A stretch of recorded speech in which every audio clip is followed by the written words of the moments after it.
Anda kembali di Dialog Nusantara Petang dan pemirsa, kita masih berbincang dengan Eva Khairunisa, Kahumas PT KAI Daop 1 Jakarta mengenai bagaimana menyiasati pandemi ini dan menghadapi kesulitan-kesulitan yang ada di dalam pandemi.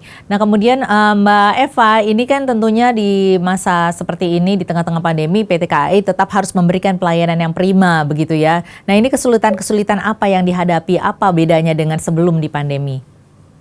Ya, jadi kalau sebelum ya mungkin ini ya adaptasi-adaptasi dari kebiasaan baru yang harus dilakukan oleh para calon pengguna ataupun pengguna jasa kereta, baik itu di stasiun dan di atas kereta ya. Tapi kalau kita melihat untuk saat ini, kita melihat para pengguna ini sudah cukup paham dengan apa yang harus dilakukan terkait protokol kesehatan yang harus dilakukan, baik itu mereka pada saat berada di stasiun ataupun juga di kereta. Karena mengingat juga sudah cukup banyak, sangat banyak sosialisasi yang dilakukan oleh berbagai pihak mengenai upaya-upaya pencegahan COVID seperti itu ya. Tapi dari kami kembali lagi berbagai fasilitas terus kami penuhi untuk dapat mendukung upaya dari protokol kesehatan pencegahan COVID-19 itu tetap dapat berjalan dengan baik. Seperti misalnya untuk di stasiun sendiri, saat ini kita sudah memenuhi di semua stasiun di area-area pelayanan khususnya ya, tambahan-tambahan dari perangkat pencuci tangan untuk para pengguna jasa dan juga pemasangan dari signage ataupun tanda batas jarak untuk para pengguna di berbagai area layanan yang mungkin beresiko akan menimbulkan antrian. Jadi kita pasang batas jarak atau seperti misalnya di tempat duduk di hall ruang tunggu itu sudah kita pasang. Jadi kita mohon para pengguna jasa dapat mengikuti ketentuan-ketentuan yang ada terkait protokol kesehatan untuk pencegahan COVID-19 seperti itu. Tapi kalau kita melihat sejauh ini dari sisi para pengguna jasa kereta api jarak jauh, mereka sudah sangat kooperatif ya, artinya apa yang telah ditetapkan ini sudah diikuti dengan baik, seperti salah satunya penggunaan face shield. Jadi memang pada saat mereka melakukan boarding untuk kereta api jarak jauh di masa pandemi ini, kami memberikan face shield. Jadi face shield ini diberikan pada saat melakukan boarding, untuk digunakan sepanjang perjalanan sampai dengan stasiun tujuan. Kemudian juga mereka bersedia secara kooperatif untuk dilakukan tadi pengukuran suhu tubuhnya secara berkala pada saat melakukan perjalanan kereta. Seperti itu. Baik, jadi sudah ada perubahan dari sikap mental pengguna jasa dan juga ketertibannya begitu ya, kesadarannya juga untuk menerapkan protokol kesehatan begitu ya Mbak Eva ya? Ya, betul sekali. Hanya saja memang khususnya mungkin banyak yang harus kita reminder kembali pada saat momen libur panjang ini ya. Mungkin saya bisa sekaligus menyampaikan momen libur panjang ini. Jadi para pengguna ini harus bisa mengatur waktu keberangkatannya dengan hal lain yang ingin dilakukan untuk memenuhi persyaratan pada saat berangkat. Contohnya misalnya, jadi kalau pengguna yang mungkin membeli tiket itu tidak melalui aplikasi KAI Akses, mereka tidak memiliki e-boarding. Nah, kalau tidak memiliki e-boarding, mereka ini harus mencetak tiket terlebih dahulu. Nah, ini yang harus diperhatikan, berikan waktu yang cukup sebelum waktu boarding dimulai seperti itu ya, dan kemudian salah satunya untuk memenuhi tes rapid ya. Jadi memang sesuai dengan surat edaran nomor 14 tahun 2020 di mana hasil rapid ataupun PCR ataupun juga surat kesehatan jika di areanya tidak terdapat fasilitas rapid dan PCR ini harus tetap dilampirkan sebelum para pengguna berangkat. Jadi pada saat melakukan boarding akan ada pemeriksaan berkas tersebut. Nah, kemudian untuk memudahkan pengguna, memang di PT Kereta Api sendiri kita memiliki stasiun-stasiun yang terdapat layanan rapid test. Jadi ada stasiun-stasiun seperti misalnya untuk area Daop 1 sendiri itu ada stasiun Gambir dan juga stasiun Pasar Senen yang memiliki layanan rapid test. Nah, banyak calon pengguna yang memanfaatkan layanan rapid test di stasiun. Namun kami harus mengingatkan kembali untuk momen saat ini ya. Bagi para calon pengguna yang akan memanfaatkan layanan rapid di stasiun ini untuk tidak melakukan proses tes rapid itu di hari yang sama dengan jadwal keberangkatan. Karena untuk saat ini, khususnya momen libur panjang ini, layanan rapid di stasiun ini cukup padat ya, jadi juga mengalami peningkatan. Selain mengalami karena memang ada peningkatan pengguna jasa yang terjadi di momen libur panjang ini, layanan rapid di stasiun pun juga mengalami kepadatan. Nah, jadi pengguna ini sebaiknya melakukan rapid di stasiun itu H-1. 1 hari sebelum keberangkatan paling lama, seperti itu. Nah, kemudian juga sebenarnya dapat kami informasikan untuk rapid test sendiri penumpang tidak harus melakukan di stasiun. Artinya bisa memanfaatkan fasilitas kesehatan lainnya yang menyediakan layanan pemeriksaan rapid test. Karena yang terpenting adalah berkasnya yang dibawa pada saat akan melakukan boarding ataupun pemeriksaan tiket, seperti itu. Dan kemudian bagi yang ingin melakukan rapid di stasiun, maka yang harus diperhatikan jam operasional rapid test di stasiun itu mulai pukul 7 pagi sampai dengan pukul 7 malam. Dan kemudian juga sudah wajib harus sudah memiliki boarding pass ya, kode booking. Jadi penumpang ini sudah harus memiliki kode booking dari tiket yang sudah ditransaksikan. Sehingga untuk rapid test di stasiun itu tidak bisa menerima masyarakat yang mungkin ingin rapid test di stasiun tapi tidak menggunakan KA seperti itu. Nah, kira-kira kalau misalnya ada pengguna jasa yang lupa gitu membawa dokumen-dokumen yang disyaratkan, ini apa yang dilakukan oleh PT KAI? Apakah kemudian difasilitasi ataukah memang ada peraturan yang jelas bahwa mereka tidak bisa melakukan perjalanan atau seperti apa? Ya, jadi kalau persyaratan yang memang diperiksa pada saat melakukan pemeriksaan tiket ataupun boarding ya, tadi selain berkas rapid test yaitu suhu tubuh.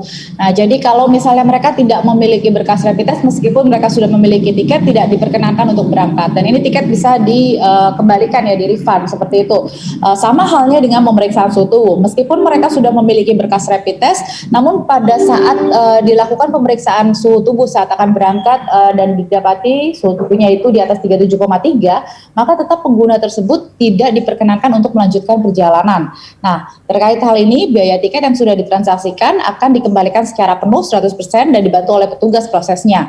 Dan ini juga dilakukan sama dengan para calon pengguna yang melakukan rapid test di stasiun. Jadi contohnya misalnya untuk melakukan rapid test di stasiun, mereka itu sudah harus punya kode booking ya. Artinya mereka sudah bertransaksi tiket di situ. Nah, pada saat hasilnya itu reaktif, tentu saja mereka tidak akan diperkenankan untuk melanjutkan keberangkatannya ya. Nah, jika kondisi seperti ini, maka mereka dapat melakukan proses pengembalian tiket, pengembalian biaya tiket seperti itu. Oke, selama libur panjang ini tentunya biasanya selama libur panjang, setiap kali ada libur panjang itu terjadi peningkatan jumlah penderita positif COVID-19 dan memang pemerintah saat ini sudah terus mengimbau agar masyarakat tidak melakukan perjalanan jarak jauh tetapi memang tidak menurunkan minat masyarakat untuk berlibur begitu ya. Antisipasi dari PT KAI sendiri ini walaupun memang sudah ada peraturan kapasitas 50% saja yang harus terapkan begitu, tetapi bagaimana antisipasinya untuk menghadapi minat yang tinggi masyarakat untuk melakukan perjalanan?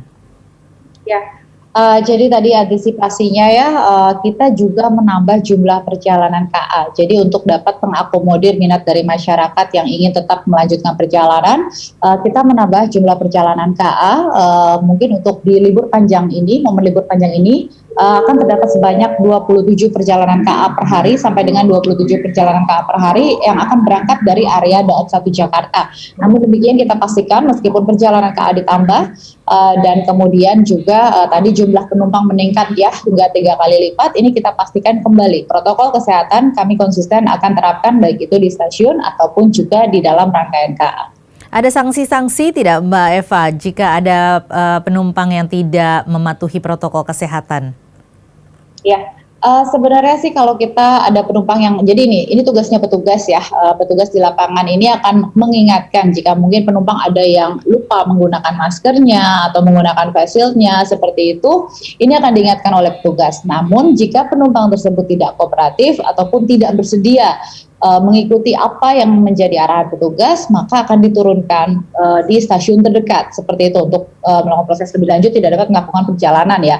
Sama halnya dengan di stasiun, jika dia tidak dapat mengikuti apa yang sudah menjadi ketentuan ataupun aturan, maka yang bersangkutan tidak boleh berada di area stasiun seperti itu, ataupun tidak boleh melakukan aktivitas lainnya di area stasiun seperti misalnya mau ke loket dan lain-lain seperti itu. Untuk itulah pada saat masa pandemi ini kami sangat petugas-petugas ini sangat aktif ya melakukan pemantauan di berbagai area, di berbagai sisi untuk para pengguna jasa dan terus mengingatkan. Tapi kembali seperti yang tadi sudah saya sampaikan ya, kalau kita melihat kondisi dari para pengguna kereta api jarak jauh, sejauh ini mereka sangat kooperatif dengan apa yang sudah kita tetapkan ataupun yang menjadi aturan untuk protokol kesehatan upaya pencegahan COVID-19 ini. Baik, terakhir Mbak Eva, secara singkat saja mungkin ada pesan-pesan kepada para pengguna jasa kereta api yang ingin melakukan perjalanan di momen libur panjang ini agar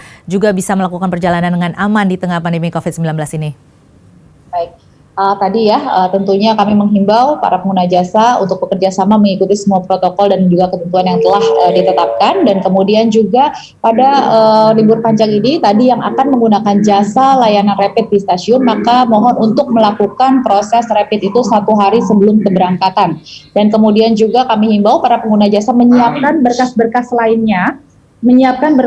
lainnya seperti misalnya saja itu identitas diri ataupun juga berkas rapid yang harus dibawa pada saat pemeriksaan tiket di stasiun, dan penumpang harap untuk memeriksa kembali informasi yang ada pada tiketnya seperti misalnya jam keberangkatannya ataupun juga stasiun keberangkatannya dari Pasar Senen atau dari Gambir, karena ada beberapa kejadian-kejadian yang akhirnya dia tertinggal KA karena salah melihat informasi dari jam keberangkatan KA-nya, seperti itu. Dan selebihnya mungkin di tengah pandemi seperti ini ya, karena perjalanan KA jarak jauh ini cukup lama waktunya, mungkin para pengguna jasa juga kami himbau atau kami anjurkan untuk membawa perlengkapan pribadi seperti misalnya mungkin pada saat akan memesan makanan di dalam kereta, ini bisa menggunakan perangkat makan pribadi seperti sendok dan lain-lainnya akan lebih baik, dan juga tentunya seperti sanitizer kalau bisa membawa milik pribadi itu akan lebih baik. Namun demikian di KAI pun kita tetap menyiapkan seperti sanitizer